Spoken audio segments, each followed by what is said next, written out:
In this video, let me show you how to register DBS Digibank step by step. So if you don't yet have an account of DBS Digibank, in this video, let me show you the process on how you can create one.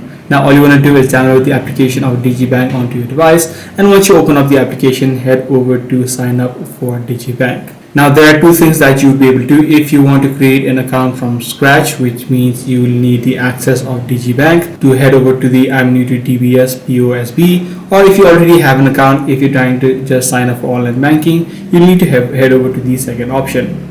Now if you're trying to create an account of Digibank, you'll land up on this section. If you have a Singpass, you can head over to the first one. If you don't, you can tap on continue without, and you need all of these information such as your Singapore information document, your proof of address, or your passport if you are a foreigner. So tap on sign up manually, select your identity type where you need to present it later on, and then select your nationality as well. And you just need to follow the on-screen prompts and provide the exact details that is asked. So that's pretty much all there is to it. If this video was helpful to you, be sure to subscribe. I'm going to see you in the next one.